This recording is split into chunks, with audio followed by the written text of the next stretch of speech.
pagi semuanya, kembali lagi di podcast Cimos atau Community Multimedia of Spensa. Nah, di sini kita punya topik pembahasan yang menarik nih untuk kita bahas. Sebelumnya, perkenalkan, nama saya India Nabila sebagai host podcast kali ini.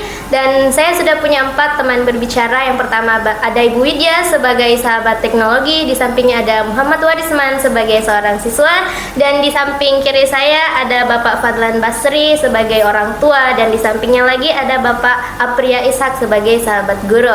Di era revolusi industri 4.0 ini penting untuk kita mengetahui peran teknologi dalam kehidupan sehari-hari, tentunya juga dalam berbagai bidang, terutama dalam proses pembelajaran.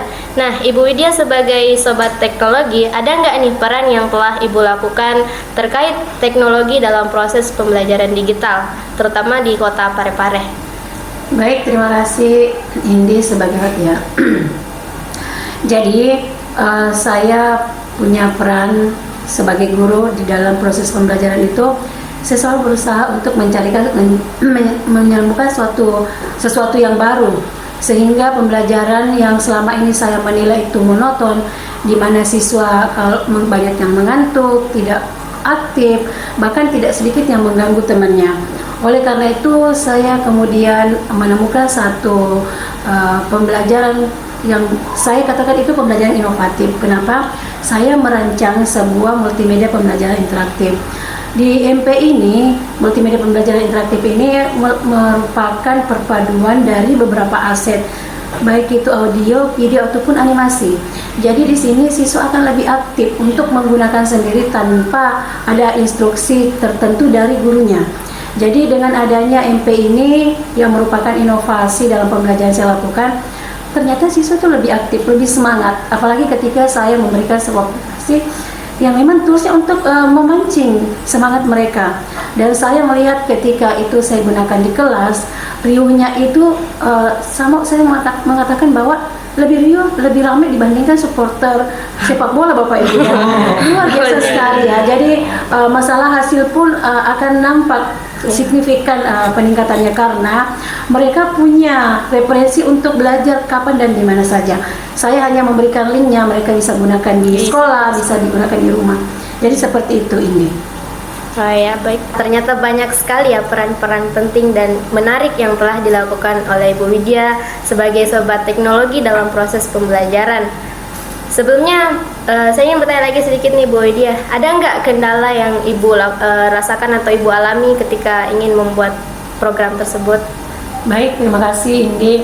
Jadi dalam pembuatan MP ini, yang saya memiliki tantangan atau sedikit kesulitan dalam pemenuhan asetnya. Artinya hal-hal apa yang akan saya masukkan, terutama yang berkaitan dengan animasi-animasi yang selaras dengan materi pembelajaran yang ingin saya sampaikan melalui aplikasi tersebut. Kalau masalah yang lain alhamdulillah tidak ada karena ini berbasis link ya yang saya kirimkan ke siswa, dan siswa juga bisa mengakses kapan dan di mana saja. Kayak seperti itu. Oke, ternyata menarik sekali ya, ada perpaduan antara gambar, animasi, dan teks-teks lainnya yang menarik. Untuk lebih jelasnya nih, saya ingin bertanya kepada Sobat Warisman sebagai seorang siswa yang telah merasakan itu sendiri. Gimana nih kira-kira, ada nggak yang kamu rasakan berbeda setelah menggunakan aplikasi tersebut? Nah, terima kasih Indi atas pertanyaannya. Nah, saya sebagai para siswa itu sangat banyak mendapatkan manfaat dari aplikasi tersebut yang telah dirancang oleh Ibu Widya sendiri. Nah, kami para siswa ini dapat termotivasi dari aplikasi itu untuk lebih giat lagi belajar teman-teman.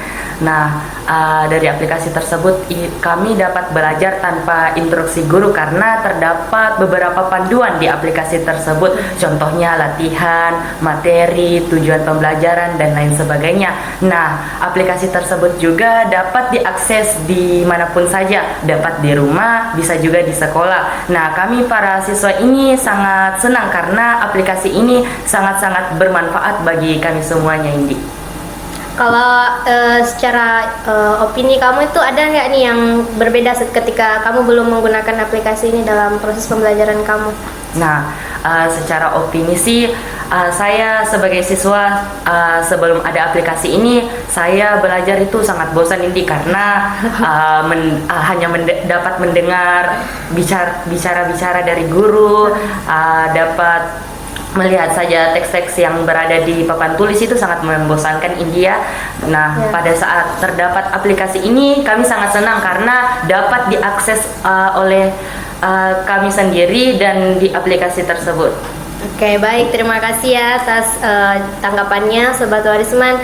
Nah Sobat, dari paparan yang telah dikeluarkan oleh sahabat kita Warisman tadi, kita tahu bahwa ada betul perubahan yang diberikan oleh inovasi pembelajaran berbasis teknologi itu terhadap dirinya sendiri. Nah sekarang saya ingin bertanya nih kepada Bapak Fadlan Basri selaku orang tua siswa, kira-kira ada nggak nih yang Bapak rasa memang betul-betul bermanfaat bagi diri Bapak? Terutama biasa kan kita lihat siswa itu sebelum menggunakan teknologi dia pasti kayak menggunakan kertas, dia biasa kebingungan bagaimana cara menggunakan ini, bagaimana cara mengerjakan ini dan itu. Ada enggak nih yang Bapak rasa? Oh ya, makasih. Nah, India. Iya. Oke. Saya pengalaman saya sebagai orang tua di rumah melihat perubahan terhadap perilaku anak saya terkait pembelajarannya di rumah sendiri. Yang tadinya mungkin saya pikirnya itu anak saya itu memegang HP, main game, ya. Ternyata saya curi-curi melihat dari belakang, ternyata ada tugas yang diberikan oleh guru di sekolah, dan ternyata itu merupakan sebuah bentuk multimedia pembelajaran interaktif, ya. Dan ternyata itu sangat baik karena yang pertama saya lihat dari kondisi anak saya sendiri pada saat dia belajar dengan menggunakan HP-nya itu, saya melihat raut wajahnya, dia lebih antusias, kondisinya lebih menyenangkan, ya. Dan itu berbanding terbalik, sangat berbeda di saat kita melihat dia mengerjakan tugas berbasis kertas, ya, berbasis kertas. Jadi itu salah satu bentuk perbedaannya, ya. Yang kedua, mungkin bagi saya sebagai orang tua, saya sudah sangat bersyukur bahwa ternyata gadget itu untuk siswa bukan cuma untuk dunia hiburan, ternyata bisa digunakan untuk pendidikannya, ya. Semoga kedepannya mungkin siswa akan diberikan lebih banyak lagi saya kaitan tugas-tugas, ya, untuk pembelajaran di rumah. Jadi tidak mesti di sekolah, ya, saja, ya, bisa di rumah, mau di taman, dimanapun mereka selama menggunakan gadget bisa belajar. Mungkin itu dari saya. Oke, baik, terima kasih Pak atas tanggapan yang telah diberikan. Pak Apri nih, sebagai sobat guru di rumah, saya ingin tanya, ada nggak nih kayak hal yang ingin Bapak sampaikan terkait pembelajaran inovasi interaktif ini? Karena tadi dari pemaparannya Pak Fadli, ya, Pak Fadlan, dia kayak merasakan begitu banyak perubahan yang terjadi pada anaknya. Terlebih ketika dulu masih menggunakan kertas, anaknya itu cenderung bosan karena hanya menulis terus.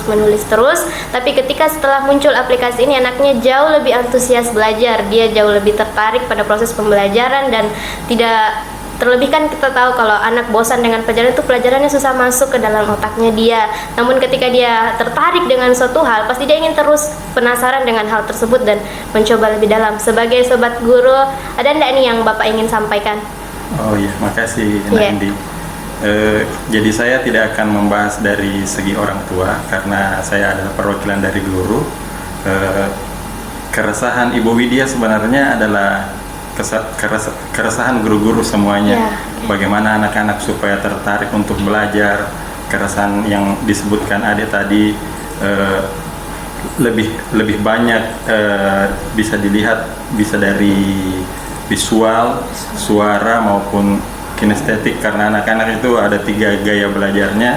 Jadi keresahan itu sudah mampu dijawab oleh Ibu Widya.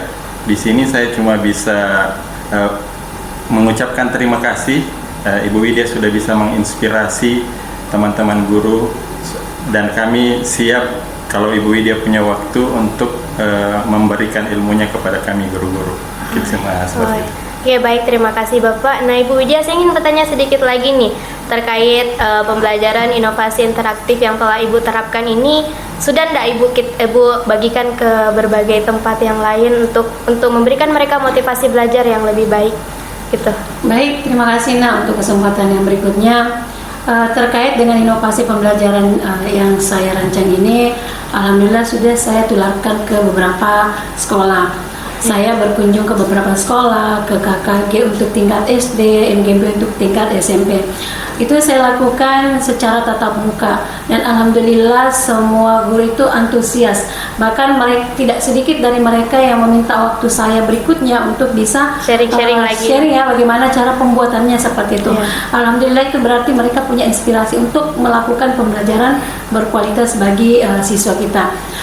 Selain itu saya juga biasa melakukan webinar-webinar ya, sehingga saya bisa menjangkau guru-guru tidak hanya di kota Parepare, tapi juga seluruh Indonesia. Terakhir saya tadi malam ya saya melakukan webinar itu, pesertanya itu dari sampai Merauke. Jadi ada yang webinar. Jadi ada dari waktu Indonesia Barat tuh, dari Sumatera, ada yang waktu Indonesia Tengah itu kita Sulawesi, dan ada juga teman saya dari Maluku dan Nusa Tenggara. Mereka sudah masuk waktu Indonesia Timur.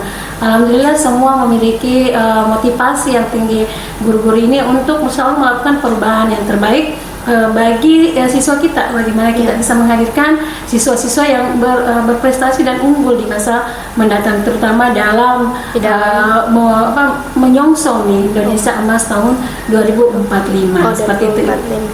Ya, terima kasih Bu. Wah, ternyata keren sekali ya proses pembelajaran melalui inovasi interaktif ini melalui media digital. Wow, ternyata banyak sekali yang kita dengar dari pendapat-pendapat mereka, mulai dari Bu Widya sebagai sahabat teknologi yang menciptakan inovasi belajar menarik ini, ada Warisman sebagai siswa yang telah merasakannya langsung, begitu juga dengan Pak Fadlan Basri yang juga merasakan dampak positifnya kepada anaknya, dan yang terakhir ada Bapak Apria sebagai sahabat guru yang merasa termotivasi dengan yang dilakukan oleh Ibu Widya sebagai sahabat teknologi. Nah, Ibu ada nggak nih yang ingin ditambahkan sedikit? Boleh juga banyak kalau Ibu punya. Ya, silahkan.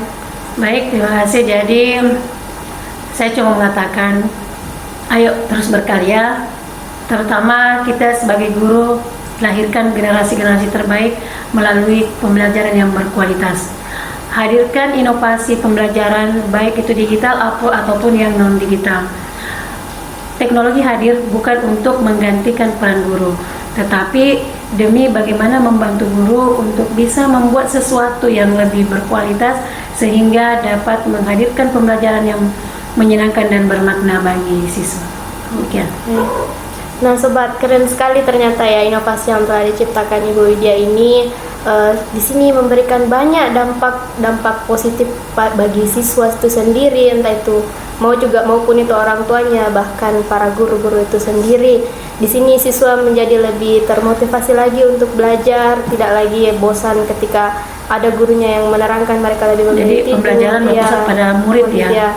Bukan lagi muridnya yang bosan ketika gurunya menjelaskan, tapi mereka lebih termotivasi lagi untuk belajar lebih banyak melalui aplikasi ini. Dengan aplikasi ini juga siswa siswa lebih cenderung gampang memahami apa materi yang ingin disampaikan oleh gurunya, karena telah ada banyak fitur-fitur menarik yang Ibu Widya terapkan dalam aplikasi tersebut.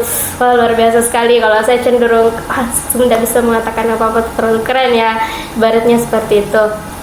Nah sobat, mungkin sampai sini dulu pembahasan kami terkait pembelajaran teknologi, media pembelajaran melalui teknologi.